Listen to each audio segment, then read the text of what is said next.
bagamba ku stage nekola ne basasula nengenda ezo sige otawali muyimbi asubira mu ze Prima Kardash ngenda mu studio abayimbi balina studio ogenda bela MC nenga to studio ayi si studio muyimbi mukwano era tawali muyimbi ali abeye yaloza mu ze Prima ngenda mu studio kuba ndi MC I don't have that time bobadde wali na kyogede kye twaleta mayimbu fefe busi bamusiba ki ate kati mwana fefe busi byagwa si uwe mwana kyoyo kwa Karo gwe yazaala papa Karo kasiti mu byambo yali omumusibye rugambo bagamba tebagamba no fefe busi muno itata omwana sibanyi munange ekyofu abimanyi twale eri nentyo sibwa sina banene Nasina sina banene neze nekandika babulireko nze kintu mbera kiwulidde mawulire siza soso kyogera era buli omwana amanya amazima kale akimanyi nti omwana si woli nodi akimanyi nti omwana si wuwe omwana wange neffe teyabiyimba namulimba mubyemalazuka mbu omwana si wange omaye buli kimu gwobitu abana bali informed kati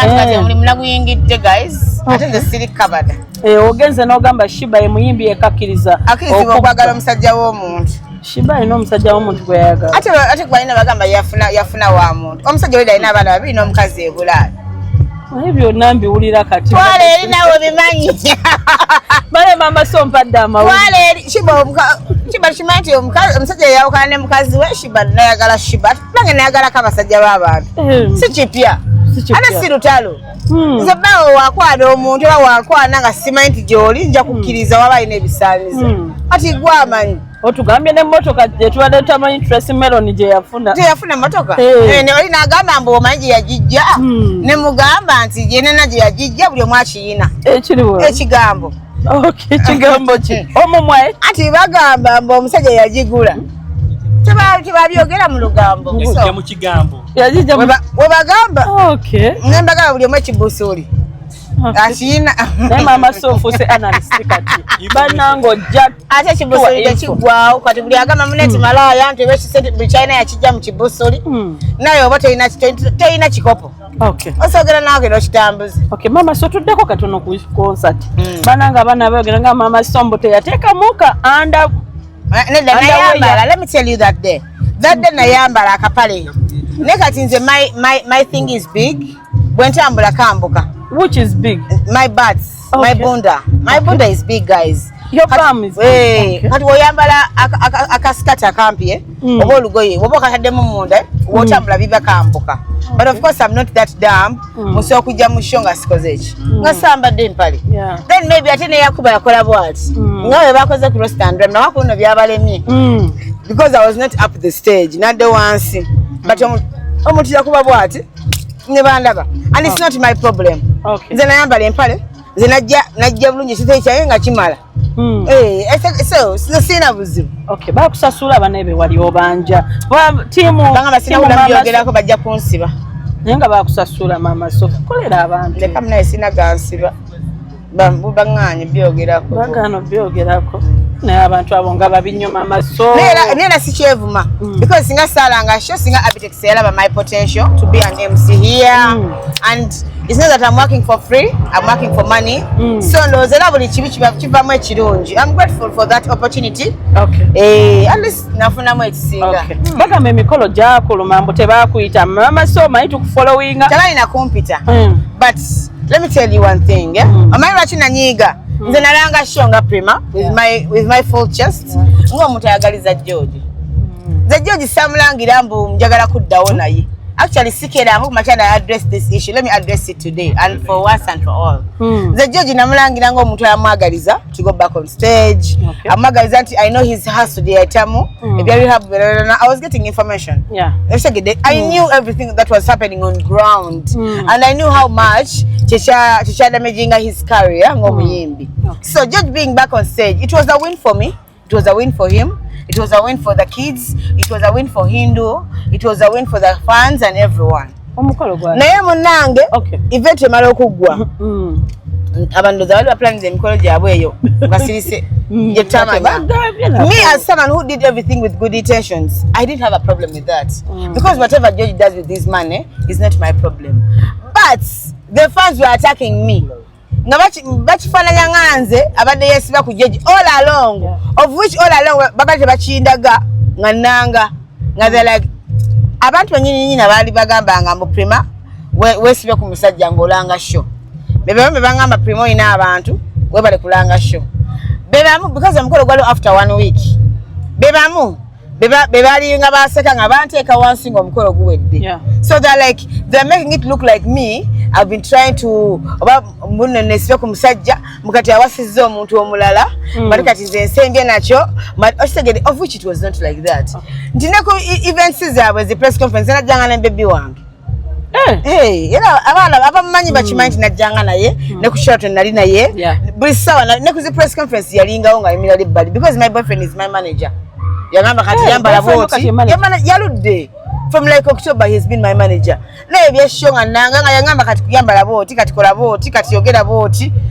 kati buli kimu nga yakikolako so abantu ate bayagala okuteeka wansi nze ng'omuntu ne ngamba kati kankole live nze njogera mazima ga omukolo gwali gutya to analyze I don't know because kyanyuma ennyo ku mukolo omukolo lode bagukola mu bubi esegedde era wadde n'ekyanyuma ffe twalabanga ekitanyuma oba omugole yanyuma oba omusajja yanyuma fe byali bibi byonna the moment you do something in bad faith you've ruined it because kati ffe nga bali bamwagaliza ekirungi yatulaga nti ate ffe basiru osegedde so it was like ye yayagala akole show fe tumulangire then amala akole omukolo fe atusembye si wekiba because sosa kujjawo madaala gakuyambye kwambuka you're gonna need us your wife cannot advertise the show what do you mean share wedde and then you guys you're making me look like I'm funny osegedde so nembagamba kanze kanvere naye kazenja nabo video bwe twalabanga waliwo aboogera ku stage nga bantu ne bagamba mbu Prima bali bamugeya ku stage I don't mind that nze bichenkola era bichenkola omuntu kikola in good faith naye okera ku machana over nonda game pisembi kati nze nsinga ettako mama nze kizimba n'enkiyiwa sifiirwa era nsolera okuwagira enkya nekugamba olinga amazi mamiso omwami bamuvuma ku social media alifi omwami bagamba muvubuka muto byayambala tebinyuma waliwo abamugamba engatto wabira awulira nti omwami wange engatto zayambala tezinyuma osobola okugula engatto ayambala 44 osobola tugula engatto n'otuweereza awulira agamba mbana engoye embi otuweereza mbu muto awulira nti agamba nti muto ekyo ekyobuto tosobola kubanga abanza bakadde sina kyembaagaza sigana beera mukazi mukulu ate njagala omusajja omukulu ambeerera awo ampunyire kuuku nedda I want young bloods that are aggressive, that think outside the box, because now the audience I'm targeting and the people I want to entertain are young. So, sikabya na musajja ali ayagala kwebaka nze ate nze njagala kuzina zeep. I'm very sorry guys. Bagamba akulunda buli wamute mweka. Anunde ndi nsolo ye. Ate omuntu wemba ndi nsolo ye lwaki abatanunda. Mbona akasente abantu be babyogera mugo omusaamu. Nze my boyfriend twesanga because of business. Era engoye zinatunanga ku live zizalinga zizi. Engoye z'abaana engato ezisoma benana menatunda ngambagamba mu China byali bya bba wange. That is how we met, that is how we dated. So I think that one can answer their answers. Omwami ayina sente. Ayina sente ezimumala ng'omuntu. You don't have to have like a lot of money to date someone because for abantu abamubuzi baffe si sente. Obuzibu baffe having someone who understands you, who listens to you, who someone gwe mu relating naye. Abagaga tubagadde. Nze njagaddeyo ku basajja balina ne zibondi z'amamotoka. Oba tubakoze kyenjagala ono Harith waba so kikola kyenjagala. I can relate with Harith lwaki sigala ne Harith. That is the whole point. Nti gwe olanga Harith mutoto ansana, I am very classy than Harith. Get me who is my mulete. Waba taliyo then let him be. Because ekigambo nekina kigenda choose. Harith agenda beerawo. He's gonna be there. Paka butwawukana. Obufumbo omubuloozaako ddyo maye kati abaana bakola emikolo. Muna tuli ku pressure. Toyagala because of obufumbo. Toyagala because we like each other. We love each other's company. Buli omu ayagala munne. Maybe with time. Tujanga yagamba because recently kuyidi yangamba can you be my girlfriend? Yenda kinsabangako. Nampe bimulinga because will you be my girlfriend? This is my guy, this is my boyfriend. Era bwe tutyo era wananga wanalaba ngantuse ku ddala ly'okubeera fiancé. It is step by step. Tuli mu bwangu. Amiso abantu bagamba ozimba nnyo abavubuka abasajja naye ate ne bamala ne bakudisappointing kubanga George watandika naye from scratch. Mr. Henry wamwagalira lulinga ali kati ekintu kirwekiti. Then Harris. Ali kati kirwekiti nze if you lose me it's not my loss. It is your loss. Chovola bantu George twayawukana myaka emeka emabega ng'etaano, but he still needs me in 2026. Ani yafiirwa. Yeah, yafiirwa. The safiirwa. I'm still Prima Kardash and I'm still elevating. The same thing happened to me and Henry. Twayawukana era he lost me. I am still Prima Kardash.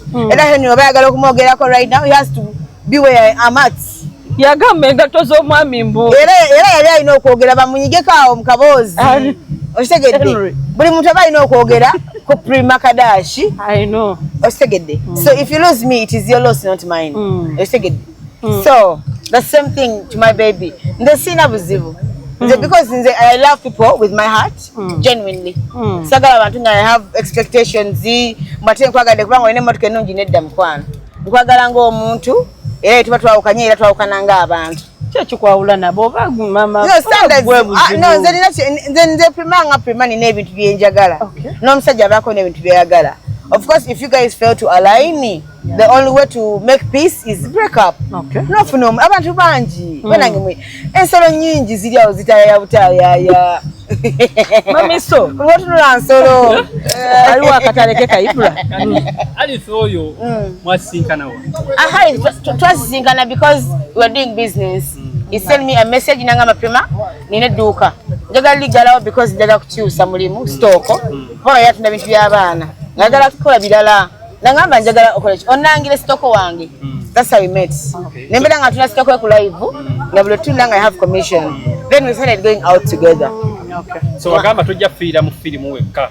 Jojo olwama lukola gundi n'ogamba naye kanzijira. No, it was just our plan. Because tuyagala from October, November, December, January, February. That's like 4 months prior. Matugamba, let's keep it secret. Then when alanga show, ngabantu bagamba nesula kumusajja. Natugamba it's okay, we can post. Because maybe now you're mentally ready for that. Because of course your partner matters. You're ready for that. Into posting. Mami, so how old is Arif? That's not something I can answer. Okay. Yeah. Mubera mwenna always bwe mutiki. Because we love each other, guys. This is new love. Twawulidde bagamye ne mu Roast and Rhyme. Wazze naye nako wango ngakoyo mulabisa. Ye naagenda nakulekera gwe wasigaddewo mu Roast and Rhyme. Boyfriend atasa kukonkowa. Just the Roast and Rhyme, it was his first time to do an appearance with me. Era wetwagenda that day PA waffe yayitaliwo ne publicist nga taliwo tuli babiri feka. So he was overwhelmed. Wanga abantu kamera zali nyingi. Yatambulamu na kiro. Yinga alaga nti ebyomukwana alabika munnayo. No, he's an introvert, guys. He's an introvert. At home he's so happy and jolly with me. Kamabulireko. Abavubuka bennaku zino tena wosamuka kawata yagala. Abana bakati bali gomite mukwano. Era nga lero bangambe baby sagala camera sigenda kujja. Let me do other stuff. We don't live together at home, but we're always together like most of the time. Ma Prima. Emabega kawo wakola gundi ya Geosteady n'ogamba nti abaana bennyini tebagenda nakuddamu n'olaga nti abaana bennyini Geosteady bamuziriridde ewu tebadda. Abaana bayatata waabwe. Sanyiga naye abaana nabawaayo batata waabwe. Njagala nange mberekawo nga sina mugugu. Banange bwe nazaala abaana setta bwesi. Osegedde omusajja alina omukazi akola alina ssente. Era abaana saazi ne bali ku ssomero babalabirira babakyalira naye kamberekawo nga nkanjagala ensolo gyasimbere ng'obwongo bwange buli kuhali. Kale nyabo. Naye oyogera omukolo gw'abantu n'ogamba this is kale singa gwalinga ogwalwe masande but n'ovuma empeta zaabwe. Empeta kyo yali origino kuba nze naliyo origino nagiraba. Ate sho bagikola mu bubi. Osegedde bali bagala kakasa. Kati ngamba kati wakiro kulemerera kati binyike ndisoto. Kale byali bibi. Bayanza nyo mama so. Na kamali nabonna. Tubadde tukusuubira kugira mu bukete bwa bukete. Abikyukamu. Daddy tayagala bakunama guys. Ana tayagala. Daddy abitaxi. Wokuna magama kusagala ebintu byo. Mukambe sakati ebibimba sisakuna. Okay, tusoke ku kyolwalero wafuuse MC official kati. Nafuse MC Prima MC. Yeah, and this is like my first time doing this and I'm very excited. I cannot wait to show people what I got in stock on Easter Monday, guys. Era Beach Monsaleko. Masaleko baje. Ona solo ba MC. Yeah. They are new people you meet. Yeah. Nasante abana balezi banyambaza muno zino bazisa Jotsi. Muno zeziliko. Muma Jotsi mwabanda. Babimanyi. Babimanyi mwa. They will relate later with time. Next no bazita jotsi. Bangamba buno ba MC abapyagize bakuba. Newa, twali tutandika okuyimba kuba vibe ndaba ya amaanyi mama so. Obuzuwe naye bajja kundoga. Erinda sweet mwedogo. Bangamba bayimbi balogo. Anytime I'm coming, please MCs, I am here in the game and why not? Nega tulaba tantikidde wano wasatuka ku Isamande. Kye kinabeerayo ku Isamande. Mama so is coming. I'm coming with my full chest. So guys, clock it. I'm going to come and I am going to surprise everybody because I'm in the kitchen cooking. You're cooking? Yeah, I'm cooking. Just again, no, my full chest is I'm coming. I'm going to give them a show. Guys.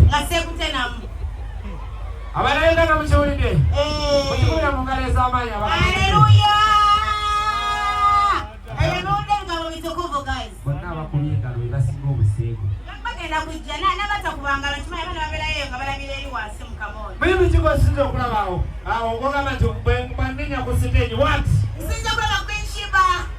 Kubanga kwenshiba ye kwenkama era nga ye mukazi yekka akirizibwa okubba omusajja w'omuntu. Kwenkama yekka yakirizibwa okubba omusajjawo. Wabba owuwo okuba nakula stock empya oyiga kweri akwenkama ye yafuna ddoowa tesagala kunyengerera guys. Yafuna dda stock ye. Then the band winning waji. Yes. Winning waji are dating a stock empia. Let's stock empia. Money Zentikira ku winning. Bena byokola bigira kwini. Zeyini byakola byenkola winning gumise nnyo. Ata dating a stock empia. Waliwo ina akantu wano mbulago. Soko okole bwoti mwanyinaze. Oyo alina obugalo bwendi. Neba ofiki. Naki yange DJ nga DJ ko sinanga DJ team Geosteady. Neba ofiki for maker. Champion boy. Kati kola bwoti. Wenkonako nga otubulira. Ono. Oyo bamita acidic vocal. Aina kaimba kapene ava piece. Oli updated mukazi gwe kwagande. Nenkola bwenti. Oyo bamita Maulana and Rainy. Nabagambye wano waliwo ebyobulambuzi. Era bino ebyobulambuzi ebijja. Amaziko anaawo ku posta. Maulana and Rainy nezike nabayita Madraka and Chico. Mazike? Baleta abaana bakola ku mazike. Era zike kkulu lyeri Chico. Nino? Eryo. Lwabire bukiti? Nenajja siddene nnyo. Era liringanga erilidde ensangi. The difference is the similarity. Oh no. Oyo mutafefe busi. Bwe basiba omwana namula n'abitegeera. Tuko kogerewa. Yambu. Mbona ki? Fefe busi mune bamsiba omwana. Abaana abigwamu n'agamba boolana. Gwe mukazi gwe tetaka kola Byambu. Byambu. Ono. Oyo bamutaa Mr. Johnny Bulaka. Kiki omwanyiko? Ye musiwuufu bambi. Twetagamu kuba mpisa ya glutathione. Leka glutathione bakategedde bana. Empisa ye yaleetera omuntu okuglowinga.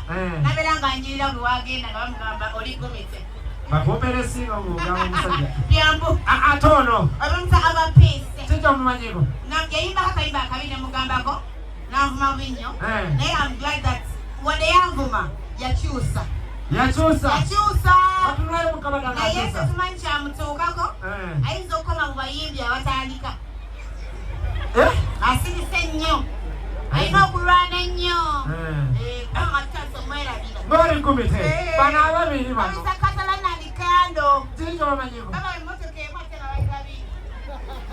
Kitegeeza there is no privacy. Tolina privacy ate nabawala. Ensolo ogamba munene Edicam. How are you?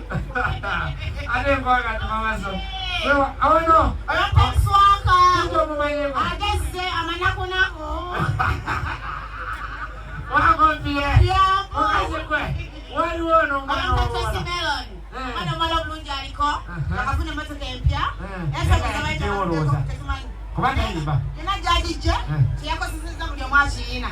Ate kitaggwawo. Kikuwenga obulagazi. Ate gwa ono. Olwamutakayo kasiita. Kiki omumanyiko? Kuye yasiba febe busa omwana. Yasiwa pepe. Kubyambu. Nebaukana. Nebaukana nebeshawo binyo. Kati omayite no mulala ayite. Karuka Sita, she's doing good. She has a concert coming up. And we are rooting for her because girl child, every time a girl wins, a woman wins, it's a win for all the women. Oh no. Temperature taxi. Tanakola nnyo bami. Tanakola nnyo. Simumanyi. Tomanyi temperature. Oba wimbi oba oli nga tanakola nnyo kitege, otanakola nnyo nga sikumanyi. Simanyi kitege tanakola nnyo. Ono. Ono muyimbi wa Abitex. Simumanyi. Tomeyisamu eggaali. Alina okola ennyo. Abitex taatawo ono muyimbi wa. Kati simumanyi ate musango. Ayi tata wange wazaala omwana nga tali extrovert. Alina okola ennyo. Ninakwenera bye wano. Wanabaze. Naye waliwo.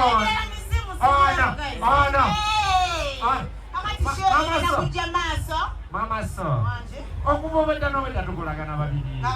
Kakati ndaba. Waliwo ono tetunaba mwogerako. Omusajja oyo mulaba? No. Ono. Kuva mu primary. Atwalire si primary. Namusanga bukulu ssebo. Namusanga bukulu nga omuzi? Namusanga bukulu. Omusajja oyo gwolaba nanziramu abaana babiri. Netumala ne twawukana. Naye mweyagala. Tetweyagala nnyo kubanga teyandagala avuhaliti gyandaga ssebo. Okwo si kweyagala. Nedda nnyabo. Wabona naye ebbanga kyo. Omanyi omuntu asobola okubeerawo emyaka 8 oba 10. Omwana najja mu mwezi gumu. Nakutuusa entiko emirundi nga 36. Zizi. Kakati stoke empya. Stoke eriko guys. Enesala kakati wenda. Gakyuka. Bamuta Prima Kardash mama so. Girlfriend wa Harith. Mukitegedde? Yeah, bakitegedde.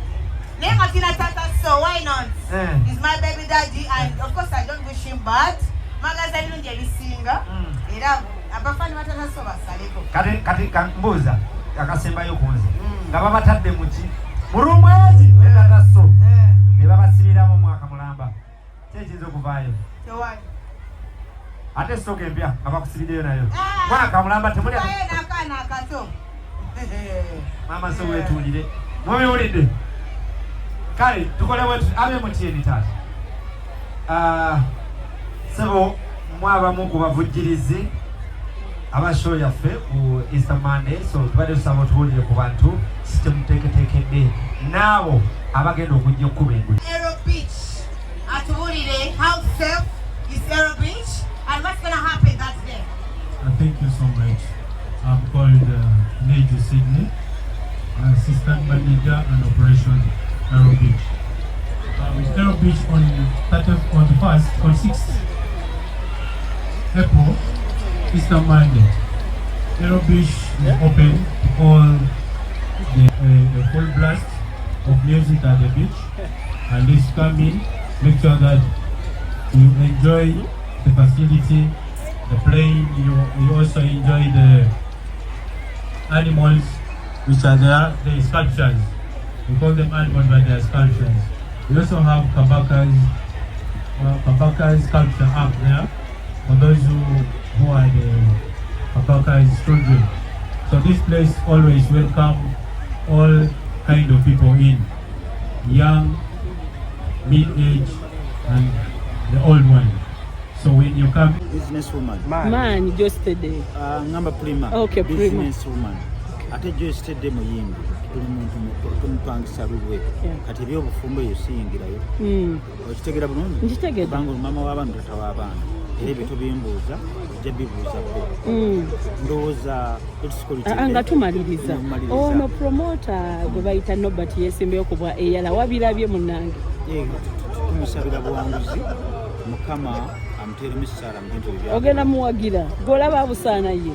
Ate babanga ebitabo abirina. Abasaanira. Babanga ebitabo abirina. Abalabe banamulabamu obusobozi. Bamulonda.